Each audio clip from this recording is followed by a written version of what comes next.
পঞ্চায়েত বুস্তরে কেন মারামারি থাকবে? আইএসএফ, ইন্ডিয়ান সেকুলার ফ্রন্ট এবং কংগ্রেস, বিজেপি, সিপিএম প্রত্যেকটা দলের কর্মী এই চারপাশে চায়ের দোকানে এক কাছে বসে চা খাবে, কেন পারছেন না আপনারা?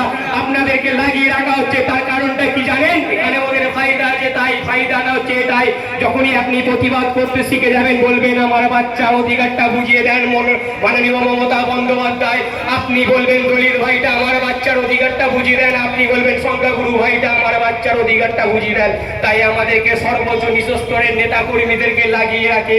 আর যখন কেউ ফেসে যায়, মারা যায়, তখন কিন্তু সেই দলের বড় বড় নেতারা হাতটা তুলে নেয়, তখন কিন্তু আপনাকে জেলটা কাটতে হয়। সে কিন্তু সাধারণ মানুষ যে জেলটা কাটে এবং যে মারা যায় সেও একটা সাধারণ কর্মী, সে তার বাড়ির অবস্থাটাও খারাপ হয়, তার আপনি মার্ডার করার জন্য আপনাকে জেল কাটার জন্য আপনার পরিবারটাও ভেসে যায়। তাই আপনাদের কাছে অনুরোধ করে যাবো, ওপরে যখন সব এক থাকতে পারে নিচ স্তরে কেন আপনারা এক থাকতে পারবেন না?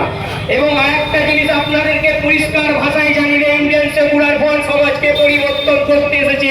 বলুন তো 2021-এর আগে এরকম কোন বিধায়ক ছিল নাকি নওশাদ সিদ্দিকী ভাইজানের মতন? আমি শুধু তৃণমূল কংগ্রেসকে এখানে দোষী করতে আসিনি। তৃণমূল আমার নেতাকে জেল কাটিয়েছে বলে তৃণমূলের বিরুদ্ধে আমি শুধু কথা বলবো না বন্ধু, না। এর আগে কোন বিধায়ক আসেনি এই ধরনের কথাবার্তাকে তুলে ধরার জন্য।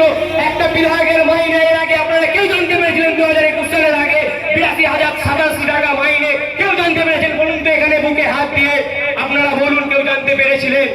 একটা সর্বোচ্চ ছোট পঞ্চায়েতে 5 থেকে 7 কোটি টাকা বছরে উন্নয়নের জন্য আসে, বড় পঞ্চায়েত এলাকা হলে সেখানে 10 কোটি টাকা আসে। এই কথাটা আপনারা কেউ জানতে পেরেছিলেন? বুকে হাত দিয়ে বলুন। আরে তৃণমূল কংগ্রেস তো 14-15 বছর ক্ষমতায় এসে, আগেও তো অনেক দল ক্ষমতায় ছিল, তারা কি বলেছিল এই কথাগুলো? কেউ বলেনি। তার মানে বুঝতে হবে, সমাজ যদি পরিবর্তন কেউ করতে পারে বন্ধু, নওশাদ সিদ্দিকী পারবে। তাই আপনাদেরকে আহ্বান জানাই, যারা বসে আছেন ভাবছেন এটা মুসলিমদের পার্টি, না বন্ধু, না, এটা মুসলিমদের পার্টি না। এই পার্টিটাই হচ্ছে আপনাদের পার্টি। কারণ আপনার বাচ্চার কথাটাও কিন্তু নওশাদ সিদ্দিকী ভাইজানই বলছে। আপনার ভাই স্বপ্নদীপ